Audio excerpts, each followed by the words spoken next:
저는 아들 셋 둔 50대 초반의 남자입니다. 얼마 전 너무 기가 막히고 어이가 없는 일을 겪게 되어 이렇게 글을 쓰게 되었습니다. 믿는 도끼의 발등을 찍히면 너무 아플 줄 알았는데 너무 기가 막히니 헛웃음밖에 안 나오더군요. 그 이야기 지금부터 해보겠습니다. 제가 아내와 결혼하고 살아온 세월이 26년입니다. 결혼해서 산 세월만 그렇지 알고 지낸 지는 수십 년입니다. 어릴 때부터 한 지역에서 자라서 같은 학교를 다녔으니까요. 저는 한평생 이 사람 하나만 알고 살았고 앞으로 늙어서도 이 사람만 보고 살 생각이었죠. 그건 이 사람도 마찬가지일 거라고 생각했습니다. 그런데 아니더라고요. 저는 아내가 현명하고 야무진 여자인 줄 알았는데 이런 여자도 남자 하나 때문에 앞뒤 분간 못하고 어리석어지는 건 시간 문제였습니다. 제 아내는 한평생 애들밖에 모르고 살았고 아이들이 객지로 나간 뒤에는 애들한테 카톡 보내고 답장 보내는 재미로 살았습니다. 애들하고 주고받은 카톡이 뭐 그리 재미있는지 애들하고 주고받은 카톡을 읽고 또 읽고 드라마 보는 것보다 카톡 보는 걸 더 좋아했습니다. 그런데 어느 날부터 아내는 전화기 소리만 울려도 깜짝깜짝 놀래더군요. 전화가 오면 바로 받지도 않고 바로 끊어버렸고 문자가 오면 전화기 화면에 터치가 전혀 안 먹히는 것처럼 손가락을 수십 번 눌러서 문자를 지워버렸습니다.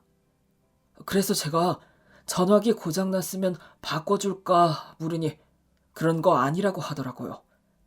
잠깐 그러다 말 줄 알았습니다. 그런데 전화기에서 귀신 소리라도 나는 것처럼 전화만 오면 화들짝 놀라는 일이 계속 이어졌습니다. 그래서 제가 무슨 일 있냐, 누구한테 연락 오는데 그렇게 놀라냐 물으면 아내는 아무것도 아니라고 하면서 자리를 황급히 피해버렸습니다. 그리고 며칠 뒤 아내는 저한테 상의도 없이 전화번호를 바꿔버렸습니다. 전화번호는 갑자기 왜 바꿨어? 전화번호 바꾸면 일일이 다 알려줘야 되고 얼마나 번거로운데. 그냥 바꿨어. 전화기도 잘 안 되고. 전화가 잘 안 되면 전화기만 바꾸면 되지 뭘 전화번호까지 바꿔? 그냥 바꿨어.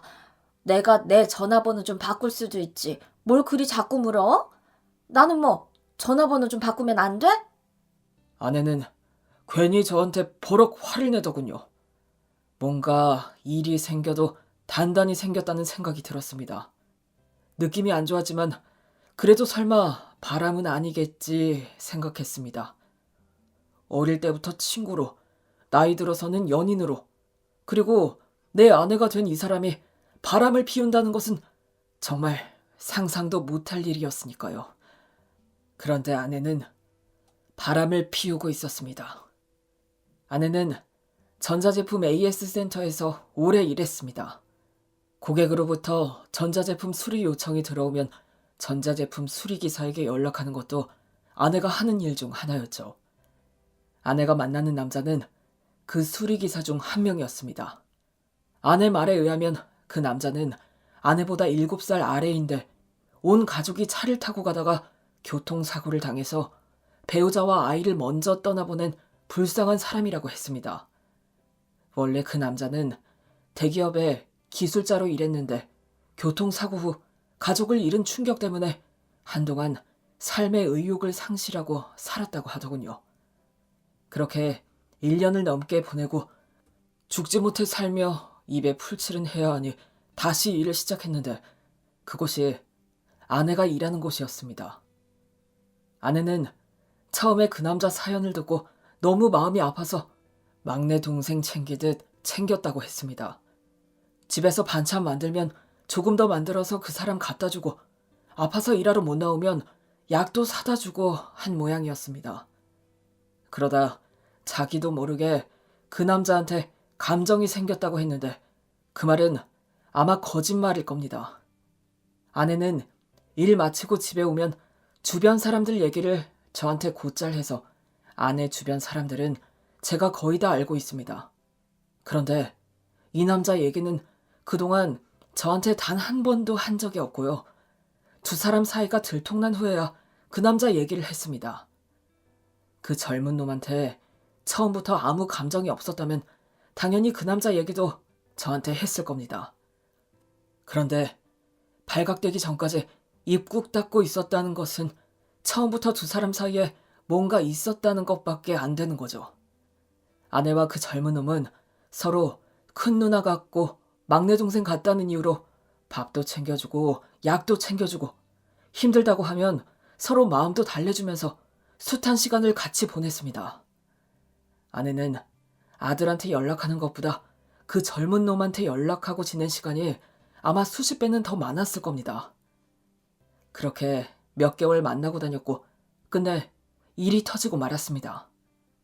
쥐도 새도 모르게 둘은 몰래 연애한다고 했겠지만 세상에 비밀이 어디 있겠습니까?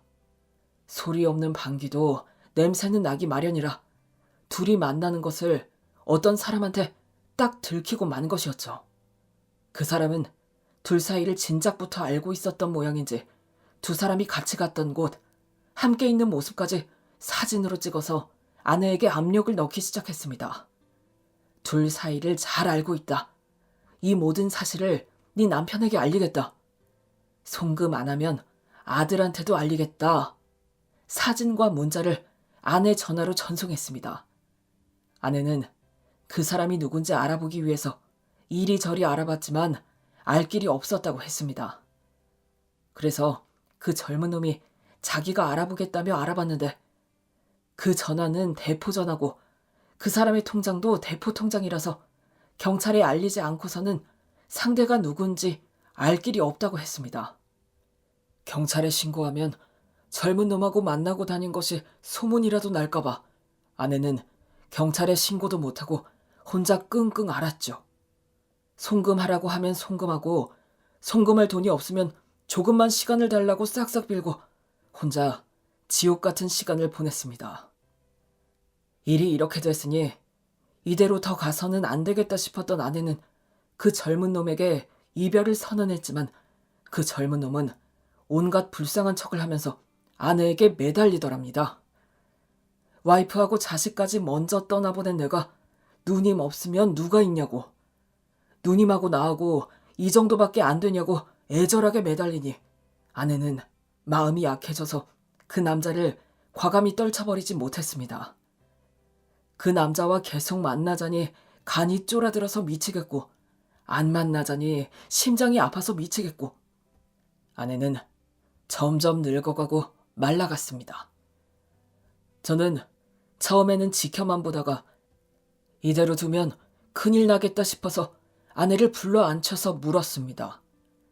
전화기에 귀신이라도 붙었냐고, 뭘 그렇게 전화기만 보면 깜짝깜짝 놀라느냐고 캐물었습니다. 처음에는 아무것도 아니라고 아내는 딱 잡아떼더니 나중에는 사실을 털어놓더라고요. 그 남자를 만났을 때부터 협박받기까지 모든 얘기를 듣고 나니 기가 막히더군요. 나이 50에 늦바람이 들어도 단단히 들어서 정신 못 차리고 있는 걸 보니 속에 천불이 났습니다. 당장 내쫓아버릴까, 바로 이혼 도장을 찍어버릴까 하다가 그 전에 돈 2천만 원 넘게 갈취한 인간이 누군지 그 인간은 잡아야겠다 싶었습니다. 그래서 저는 동네 망신살을 무릅쓰고 경찰에 신고를 했습니다. 시간이 지나고 그 범인이 누군지 듣고 난 후 저는 너무 기가 막혀서 웃었고 아내는 너무 기가 막혀서 땅을 치고 통곡했습니다. 알고 보니 아내한테 전화를 해서 돈을 갈취한 사람은 그 젊은 놈과 한패로 사기를 치고 다니는 그놈의 애인이었습니다. 그 젊은 놈은 처음부터 아내에게 작정하고 거짓말로 아내에게 접근했습니다. 그 젊은 놈은 결혼한 적도 없고 사고로 아내와 자식을 잃은 적도 없었습니다. 그 남자는 그저 처음부터 아내한테 돈을 뜯어낼 목적으로 마음 약한 사람의 약점을 이용해서 동정표를 산 뒤에 자연스럽게 접근한 것이었습니다. 그놈은 그런 식으로 여러 여자한테 접근해서 돈을 뜯어냈다고 하더군요. 모든 사실을 알게 된 후 아내는 그 젊은 놈이 자신에게 거짓말을 했다는 것에 1차로 놀라고 말 한마디, 행동 하나 모두 진심으로 자신을 좋아하는 줄 알고 있었는데 그게 다 돈을 뜯어내기 위한 연기라는 사실에 2차로 놀라서 며칠 넋이 나간 채로 살더군요.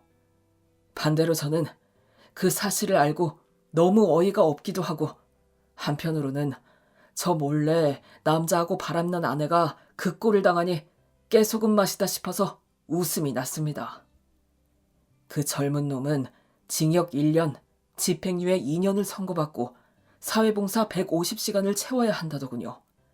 아내는 그 후로 있는 듯 없는 듯 저를 피해가면서 조용히 살더니 어느 날 무슨 마음을 먹었는지 앞으로 잘하겠다며 한 번만 용서해주면 평생 저만 받들고 살겠다고 했습니다. 한평생을 함께한 사람이고 애들 엄마인데 어떻게 해야 하나 저도 고민이 참 많았습니다. 그런데 애정 없이는 살아도 믿음 없이는 도저히 못 살겠더라고요. 진짜 믿었던 사람이라서 더 배신감이 컸습니다. 그래서 저는 아내한테 화도 안 내고 긴 말도 안 했습니다. 남자 50 초반이면 한창 때야.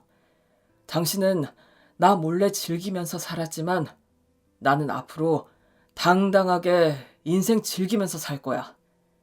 앞으로 쪼글쪼글해질만 남은 당신하고 내가 뭐하러 계속 살아? 내가 돈이 없어, 집이 없어. 나도 앞으로 인생 즐기면서 내가 사랑하는 여자 여신 받들듯이 받들고 살 거니까 당신도 자유롭게 살아. 그랬더니 미치고 팔짝 뛰려고 하대요.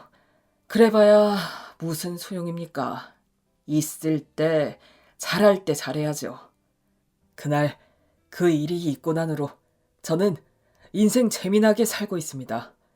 자만 여성분 소개받아서 데이트도 하고요. 사람은 저마다 인연이 있다고 하는데 지금 만나는 여성분이 제 평생 함께 할 수 있는 인연이 될 수 있기를 바랍니다. 제 기가 막힌 얘기 들어주셔서 감사합니다. 모두 행복하시고 인생 즐기며 사시기 바랍니다.